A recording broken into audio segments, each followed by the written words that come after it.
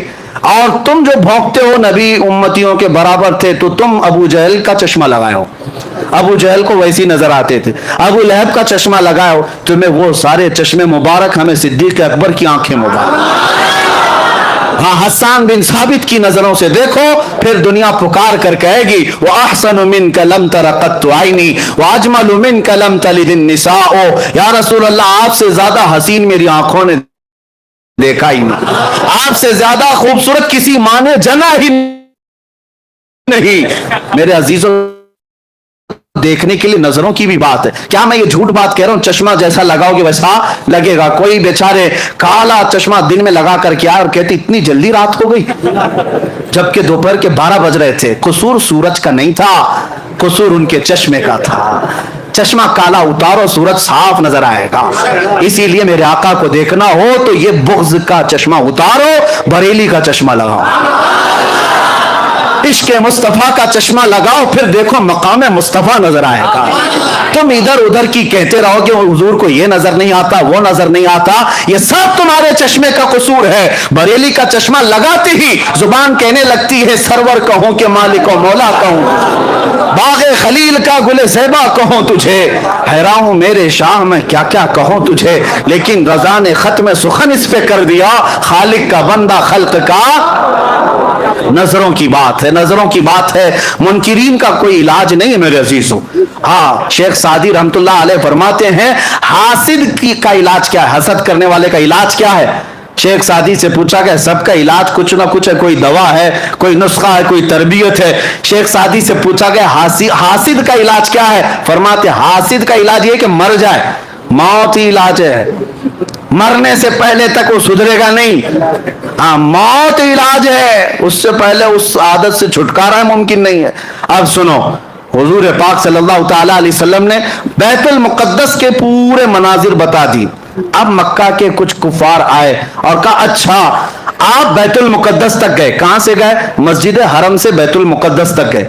اب سنیے, ان لوگوں نے کہا کچھ ہمارے عرب کے قافلے بھی اس سفر پہ گئے ہیں, اس راستے سے کچھ قافلے بھی گئے ہیں. اب محمد عربی صلی اللہ علیہ وسلم آپ بتائیے کیا ان قافلوں میں سے کوئی قافلہ آپ کو نظر آیا؟ حضور پاک صلی اللہ علیہ وسلم نے فرمایا ہر قافلہ نظر آیا. فرماتے 3 قافلے گئے ہیں تمہارے یہاں سے, 3 قافلوں میں کون ہے, کتنے لوگ ہیں, وہ بھی حضور بتانے لگے. فرماتے ہیں میں جب مقام روحہ میں تھا تب پہلا قافلہ تمہارا ملا, پہلا قافلہ, اور حضور بتاتے ہیں اس کے ساتھ کیا کیا ہوا. تمہارا وہ قافلہ چل رہا تھا, ادھر ہی جا رہا تھا فلسطین کی طرف, لیکن ان کا ایک اونٹ گم ہو گیا تھا, ان کا ایک اونٹ گم ہو گیا اور وہ قافلہ رک گیا تھا. اور مجھے پانی کے لیے پیاس لگی, میں اترا براق کی سواری سے اور اس اونٹ کے کجاوے میں دیکھا پانی پڑا ہوا تھا اور میں وہ پانی اٹھا کر پی لیا. ان ظالموں کو جو کہتے ہیں حضور کو خواب میں معراج ہوئی تھی, پوچھو حضور خواب میں پانی پیے تھے؟ ہاں, حضور صلی اللہ علیہ وسلم فرما رہے ہیں اس قافلے کا پانی, جو اونٹ گم ہوا تھا اس کے پالان میں پانی رکھا تھا, میں نے پانی پیا. اتنے میں ڈھونڈتے ڈھونڈتے اس قافلے کا ایک آدمی آ گیا اونٹ کے پاس, تو میں نے زور سے سلام بھی کیا اس آدمی کو. اس آدمی نے کہا یہ تو محمد کی آواز ہے. اس نے جواب دیا اور کہا یہ محمد کی آواز ہے. حضور فرماتے یقین نہ ہو تو جب قافلہ آ جائے اس سے پوچھ لینا. ایک قافلہ, فرماتے ہیں دوسرا قافلہ مقام ذی فجا, یہاں پر میں نے دیکھا. دوسرا جو تجارت کا تمہارا قافلہ گیا ہے اس کے ساتھ کیا ہوا وہ بھی میں بتاتا ہوں. حضور صلی اللہ علیہ وسلم فرماتے ہیں دوسرا قافلہ جب میری براق کی سواری اس کے پاس سے گزر رہی تھی, ایک اونٹ ایسا ہے جس کے اوپر 2 بھائی بیٹھے ہوئے تھے, 2 قریبی دوست بھی تھے, بھائی بھی تھے, اور وہ دونوں ایک ہی اونٹ پر بیٹھے ہوئے تھے. میری براق کی سواری اس اونٹ کے پاس سے گزری تو اونٹ بدک گیا. اونٹ جو ہے بجلی کی تیزی کی طرح دیکھ کر بھٹک گیا، جس کی وجہ سے وہ دونوں اونٹ کے نیچے گر پڑے، ایک کا پیر ٹوٹ گیا، ایک کا ہاتھ ٹوٹ گیا ہے۔ حضور نے فرمایا اور انہوں نے مرہم پٹی کی ہوئی ہے، یقین نہ ہو تو قافلہ جب آ جائے تب پوچھ لینا۔ یہ بھی بتایا۔ اس کے بعد حضور صلی اللہ تعالی علیہ وسلم نے فرمایا تیسرا قافلہ مکہ میں تلوین میں تھا، مکہ کے کفار نے کہا اس کا بھی کچھ بتائیے، وہ کیا تھا؟ حضور صلی اللہ علیہ وسلم فرماتے ہیں اس قافلے میں سب سے آگے ایک لال دھاری والا اونٹ چل رہا ہے، اور سب سے آگے اس کے پیچھے کالی دھاری والا اونٹ، اور پورے سفر میں یہی دو اونٹ سارے اونٹوں کی لیڈنگ کر رہے تھے، قیادت کر رہے تھے۔ اور یقین نہ ہو تو پوچھ لینا ان دو اونٹوں کے علاوہ قیادت میں ان کے پاس کوئی اونٹ نہیں تھا، یہ سب سے اچھے اونٹ تھے، اس پر سواری کرتے ہوئے جا رہے تھے۔ مکہ کے کفار اتنی روشن باتیں سن رہے ہیں، یہ کوئی کہانی تو نہیں ہو سکتی، اور ظاہر سی بات ہے کراس ویریفیکیشن کرنے کے لیے وہاں موجود ہے، ابھی وقت ہے۔ نبی پاک صلی اللہ تعالی علیہ وسلم نے فرما دیا تو کیا یہ اسی طرح کی باتیں تھی؟ ہاں، سیٹنگ والی باتیں تو نہیں ہے کسی بابا کی کہ پہلے سے ساری سیٹنگ کر لے۔ میرے عزیزو، نبی پاک صلی اللہ تعالی علیہ وسلم نے بیان فرما دیا، اور اس کے بعد ان لوگوں نے یہ بھی پوچھا اچھا جب اتنی علامتیں آپ نے بتا دی ہیں تو ابھی یہ بھی بتا دی یہ قافلے واپس کب آئیں گے، یہ قافلے واپس کب آئیں گے؟ اللہ اکبر، میں کبھی کبھار سوچتا ہوں وہ کفار مکہ کا عقیدہ یہ تھا کہ حضور یہ بھی جانتے ہیں کہ کب لوٹیں گے، کہاں ہیں یہ بھی جانتے تھے، اسی لیے تو بار بار حضور سے پوچھتے تھے، حضور سے پوچھتے تھے، اور ان کا عقیدہ تھا کہ حضور غیب جانتے ہیں۔ اب حضور نے وہ بھی بتایا اچھا تم یہ پوچھ رہے ہو، سنو، پہلا قافلہ سورج نکلتے ہی آ جائے گا، کل سورج کے نکلتے ساتھ پہلا قافلہ مکہ میں پہنچے گا، دوسرا قافلہ عین نصف النہار دوپہر کے وقت آ جائے گا، تیسرا قافلہ سورج کے ڈوبتے ساتھ ہی آ جائے گا، جیسے سورج ڈوبے گا قافلہ آ جائے گا۔ مکہ کے کفار کہنے لگے اتنی بڑی بڑی باتیں کیا کیا محمد صلی اللہ علیہ وسلم نے کی؟ پورے جتنے تھے سارے گرو گھنٹال مکہ کی چوٹیوں میں جا کر بیٹھ گئے، پہاڑوں پر جا کر بیٹھ گئے کہ اب تو دیکھنا ہی ہے کہ قافلے آتے بھی ہیں یا نہیں آتے۔ اللہ اکبر، حدیث میں موجود ہے سب کے سب جا کر رات بھر بیٹھے رہے، ان کو دیکھنا تھا، رات بھر بیٹھے رہے، سورج نکلنے کو قریب تھا، سب کی گردنیں اونچی، ایک طرف سورج کے نکلنے کو دیکھ رہے، دوسری طرف کہاں سے آنے والا ہے، کون سا قافلہ ہے۔ صحابہ بھی گئے ہوئے تھے، صحابہ بھی گئے ہوئے تھے، کیونکہ جہاں ہجو کرنے والے ہوتے ہیں وہاں تعریف کرنے والے بھی پہنچتے ہیں۔ میرے آقا کے عشاق کسی میدان میں پیچھے نہیں رہتے، جہاں تم بھونکو گے اور ہم اپنے نبی کی پرچم لہرائیں گے۔ حضور پاک صلی اللہ تعالی علیہ وسلم کے عشاق پہنچے ہوئے تھے، صحابہ تھے۔ اب سورج نکلنے لگا، سورج کی پہلی روشنی پڑی تو سب تو سورج کی طرف دیکھ رہے تھے، کسی کافر نے زور سے پکار کر کہا وہ دیکھو سورج طلوع ہو گیا۔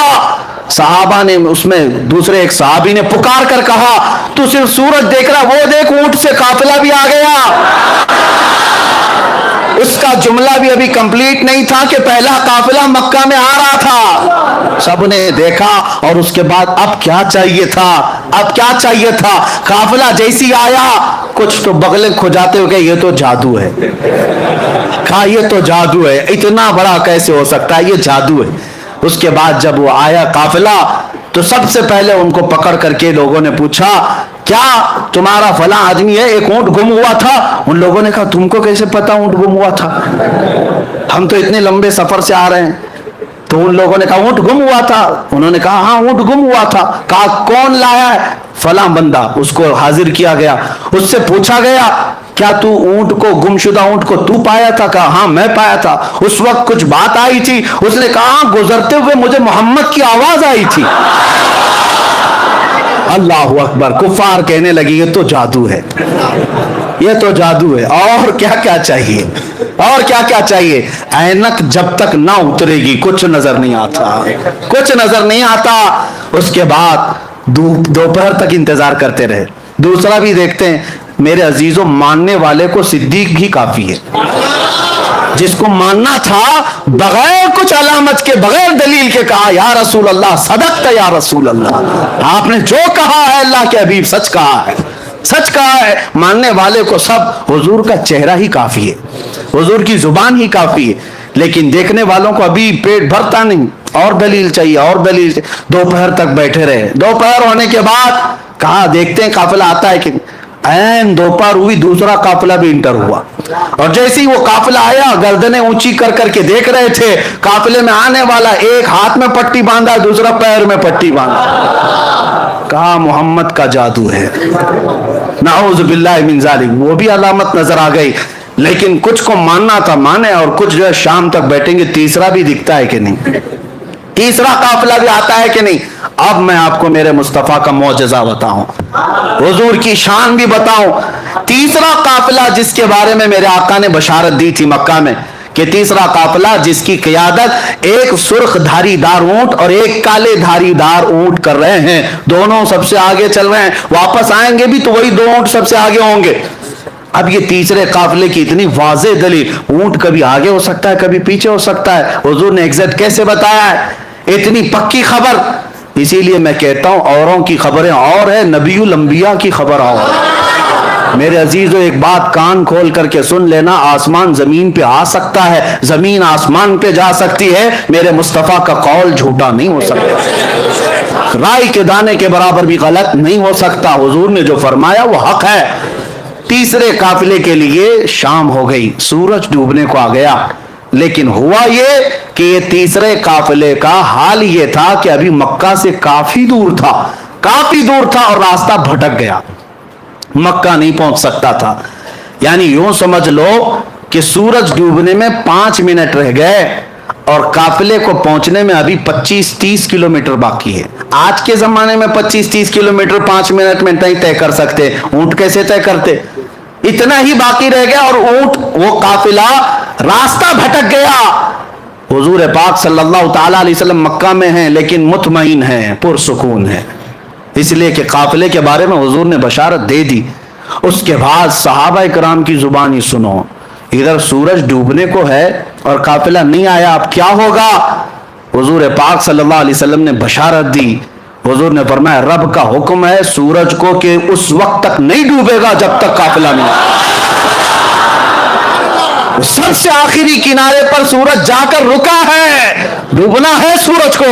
مولا کا حکم ہے سورج اس وقت تک ڈوب نہیں سکتا جب تک میرے حبیب کا قول سچا نہیں ہوتا. وہ رب ذوالجلال ہے, اسی کو اعلیٰ حضرت فرماتے ہیں دو عالم کی رضا چاہتے ہیں, خدا کی رضا چاہتے ہیں دو عالم, خدا چاہتا ہے رضا محمد. رب تعالیٰ میرے حبیب کی رضا چاہتا ہے. سورج کو حکم ہو گیا ڈوبنا نہیں اس وقت تک. فرماتے ہیں بہت وقت گزر گیا, سورج جہاں تھا وہیں ٹھہرا رہ گیا. سورج جہاں تھا وہیں ٹھہرا رہ گیا. آپ نے معجزہ پلٹ آنے کا تو سنا تھا, مولا علی کی نماز کے لیے سورج پلٹایا گیا, لیکن میرے آقا کا معجزہ یہ ہے جب وہ چاہیں پلٹا لے اور جب چاہیں ڈوبنے سے روک بھی دے. ہاں, اسی کو حضور تاج الشریعہ رحمت اللہ تعالی علیہ فرماتے ہیں جہاں میں ان کی چلتی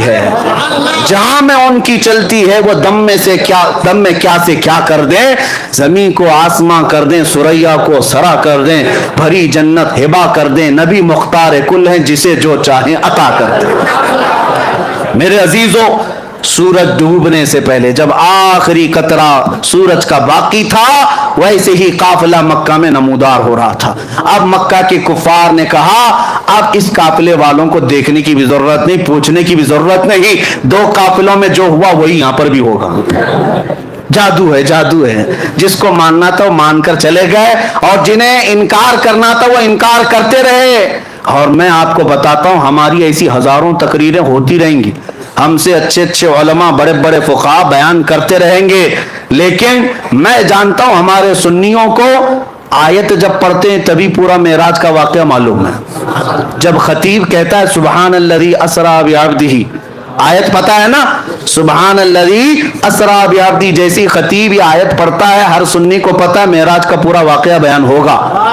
لیکن ہماری ہزاروں تقریریں ہو جائیں, کچھ لوگوں کو نہیں سمجھنا ہے, نہیں سمجھیں گے, چاہے ان کو آیتیں پڑھو چاہے حدیثیں پڑھو, ان کو نہیں ماننا ہے. کیوں؟ کالا چشمہ جو لگا ہوا ہے. اللہ کرے کہ وہ چشمہ اتر جائے اور عشق مصطفیٰ کا چشمہ لگا ہے. ہاں میرے عزیزو, یہ چشمے کی بات نہیں کر رہا ہوں, وہ چشمہ ہی کچھ اور ہے. اب سنیے بات میں یہ کہہ رہا تھا، اب اتنا ہی نہیں، اب ایک اور عظیم نقطہ میں بتاؤں. ابو سفیان ابھی ایمان لائے ہوئے نہیں تھے، کافروں میں، یہ روم گئے تھے، ملک روم، وہاں کا بادشاہ عیسائی تھا، عیسائی بادشاہ ہے، اور اس کے دربار میں ابو سفیان کیا شکایتیں لے کر گئے تھے اس وقت مکہ کے صحابہ اور حضور کے خلاف. بہت سارے سوالات وہ وہاں کا عظیم الروم جس کو کہتے ہیں اس نے پوچھتا تھا حضور صلی اللہ علیہ وسلم کے بارے میں. ابو سفیان کو سوال کرتا تھا، پہلے وہ جس محمد کی تم برائی کر رہے ہو پہلے مجھے کچھ سوالوں کے جواب دے دو، پہلے یہ بتاؤ کیا وہ بادشاہوں کے خاندان میں ہے یا اپنے علاقے کے سب سے شریف خاندان میں؟ ابو سفیان کہتے میں چاہتا تو جھوٹ بولتا، لیکن وہاں صحابہ بھی تھے، سب لوگ کہتے کہ جھوٹا آدمی ہے، اور میں جھوٹا ہونا پسند نہیں کرتا تھا. کافر وہ اس وقت کفار مکہ میں سے کہا کہ نہیں وہ بادشاہوں کے خاندان میں تو نہیں، لیکن مکہ کے سب سے شریف خاندان قریش میں. پھر بادشاہ نے پوچھا ان کے ماننے والے غریب ہیں کہ امیر ہیں؟ تو ابو سفیان نے کہا ان کے ماننے والے غریب ہیں. پھر اس نے پوچھا ان کے ساتھ جو جنگیں ہوتی ہیں کبھی شکست کبھی فتح ایسا ہے؟ تو سفیان نے کہا ہاں کبھی شکست کبھی جیت. تقریباً 16-17 سوالات اس عظیم الروم بادشاہ نے جو عیسائی تھا اس نے کیا، اور اس کے بعد ابو سفیان سے وہ بادشاہ کہتا ہے جتنے میں نے سوالات کیے یہ سب پرانی کتابوں میں آخری نبی کی علامتیں بیان کی گئی، اور جو میں نے سوال کیا سب تو نے جواب دیا، یقیناً وہ آخری نبی ہے. ابو سفیان کہتے ہیں کہ میں تو گھبرا گیا، میں تو ان کو ڈیمیج کرنے آیا تھا، میں تو اس بادشاہ کے پاس عظیم الروم ہرقل کے پاس میں یہ کہنے آیا تھا کہ وہ سب سے برے لوگ ہیں اور وہاں مکہ میں فساد مچائے، لیکن اس کی تو بات ہی الگ. اب ابو سفیان کہتے ہیں کہ میرے پاس ایک اور آخری حربہ تھا، ایک آخری ہتھیار تھا کہ ان لوگوں کو میں کہوں اچھا سنو، جتنی علامتیں تم نے سنی وہ الگ بات ہے، ایک ایسا میں قصہ سناتا ہوں جس کے بعد تم ہنس پڑو گے. کہا کہ کیا قصہ ہے؟ کہا اسی محمد کا قصہ ہے، وہ ایسا قصہ سناتا ہے جس سے عقلیں ہنسنے لگ جاتی ہیں. کہا سنا تو کیا قصہ ہے؟ تو ابو سفیان سنانے لگے. وہ کہتے ہیں محمد ایک رات وہ حرم میں سوئے ہوئے تھے اور کوئی فرشتہ آیا اور انہیں اٹھا کر لے گیا، اور وہاں سے وہ بیت المقدس گئے براق کی سواری لے کر، اور وہاں پر جا کر انہوں نے سواری کو باندھ دیا اور بیت المقدس میں جا کر امامت کی. پھر آسمان وہ سب سنانے لگے اور پھر اسی وقت دربار میں بیٹھا ہوا 90 سال کا ایک عیسائی پادری جس کے لیے بادشاہ بھی جھک جاتا تھا، 90 سال کا پادری تھا، وہ وہاں محفل میں بیٹھا ہوا تھا. صاحب تو دیکھنے آئے تھے کہ عرب والے کیا نئی خبر لے کر آئے. جیسے ہی محفل میں ابو سفیان یہ واقعہ اس لیے سنا رہے تھے کہ ان کو لگ جائے کہ جھوٹا قصہ، کتنا بڑا گڑا ہوا قصہ ہے. وہ پادری کھڑا ہو گیا، اچھا یہ بتاؤ یہ تاریخ کیا تھی، یہ تاریخ کیا تھی؟ تو ابو سفیان نے کہا وہ 27 رجب کی تاریخ تھی. کہا بادشاہ میرے پاس ایک اور قصہ ہے میں سنانا چاہتا ہوں. بادشاہ نے کہا کیا ہے؟ کہا اس کو اب اتنا قصہ روک دو. ابو سفیان نے سنایا. کہا میں بیت المقدس کی خدمت پر مامور پادری ہوں، میں بیت المقدس کا صفائی بھی کرمچاری اور وہاں کے امامت اور دیگر ذمہ داریوں کا متولی ہوں، لیکن جو تاریخ ابو سفیان بتا رہا ہے اس تاریخ کو رات کو میں بیت المقدس کے سارے دروازے بند کرتا ہوں، میں آپ کو بتاتا ہوں. ایک رات ایسی آئی تھی اور وہ 27ویں رات ہی تھی شب میں یہ رجب کی کہ میں بیت المقدس کا سب سے بڑا دروازہ بند کرنے گیا، کسی طاقت کو لگائے وہ بند ہی نہیں ہوتا تھا، یہاں تک کہ میں اکیلا نہیں، پھر لوگوں کو بلایا، سب کو بلایا آؤ دروازہ بند کریں، کیونکہ وہ کعبہ تھا اس زمانے کا، سارے لوگ اس کی طرف، بیت المقدس مرکز اور قبلہ ہے، لوگ اس کی طرف منہ کر نماز پڑھتے عبادت کرتے. سب کو بلایا گیا، سبوں نے طاقت لگا دی، دروازے کو نہ ہلنا تھا نہ ہلا. وہ پادری کہتا ہے ایسی سخت بات اور تعجب کی بات اس سے پہلے میں دیکھا ہی نہیں. تو دروازہ بند نہیں ہوا تو رات کو ہم سب نے یہ مشورہ کیا چلو اب تھک گئے سو جاتے ہیں، دیکھتے ہیں کل سب بیٹھ کر کے بڑے بڑے علماء کو بلائیں گے اور کیا ہوگا اس پر. وہ کہتا ہے وہ عالم تھا اس زمانے کا، 90 سال کی عمر ہو گئی. کہا میں جا کر سو گیا، سب چلے گئے سو گئے. صبح جب ہم اٹھ کر کے آئے تو دروازے کو ہلکا ہلانے سے ہی بند ہو گیا. دروازے کو صرف ہاتھ ہی لگایا تو بند ہو گیا. میں نے دیکھا یہ ماجرا کیا ہے, یہ ماجرا کیا رات کو پوری طاقتوں سے بند نہیں ہوا؟ میں نے دیکھا کچھ الگ مسئلہ ہے. تو کہتا ہے اندر قدم رکھا تو بھینی بھینی خوشبو بھی آ رہی تھی, ماحول بدلا بدلا لگ رہا تھا. اور اس کے بعد میں نے نظر باہر ڈالی تو دیکھا پتھر میں سوراخ ہے, اور ایسا سوراخ ہے جیسے کسی گھوڑے کی رسی باندھی ہوئی ہے, رسی کا ٹکڑا ٹوٹا ہوا وہاں پر لگا ہوا ہے. میں نے دیکھا یہ تعجب کی بات کیا ہے. سارے علماء کو بلا کر پوچھا, سب اس گتھی کو سلجھانے سے رہ گئے, ہم عاجز تھے, اس وقت سے گتھی سلجھ نہیں رہی تھی. ابو سفیان تمہارا شکریہ, وہ گتھی بھی سلجھا دی. اللہ اکبر. ابو سفیان منہ لٹکا کہا میں تو یہ قصہ اس لیے سنا رہا تھا کہ میں کہہ دوں کہ سب سے جھوٹا قصہ ہے. یہ پادری کیسا ہے کہ کہتا یہی سب سے سچا قصہ ہے, یہی سب سے سچا قصہ ہے. کہا یقیناً تم جو کہہ رہے ہو ایسا ہوا ہوگا, اس لیے کہ وہ دروازہ جو کھلا تھا وہ کسی اور کے لیے نہیں, محمد رسول اللہ کے لیے. خود میرے آقا نے, میں نے معراج کا واقعہ شروع کرتے ہی بتایا تھا, حضور نے خود فرمایا جب میں بیت المقدس گیا تھا تو دروازہ کھلا ہوا تھا. وہ پادری کہتا ہے اس رات دروازہ کھلا ہی رہ گیا. میرے آقا صلی اللہ تعالی علیہ وسلم نے جتنی باتیں بتائی من و عن تھی. اب جسے ماننا ہے مانے, جسے نہ ماننا ہے نہ مانے. لیکن اب میں چند ہی باتوں کے ساتھ اب اپنی گفتگو کو سمیٹتا ہوں. یہ وقت گزرتا جائے گا اور معراج کا واقعہ ختم نہیں ہوگا. اب آپ سوچیں, واقعہ سنانے کے لیے راتیں ناکافی, لیکن میرے مصطفیٰ کے لیے سفر کتنا چھوٹا ہے.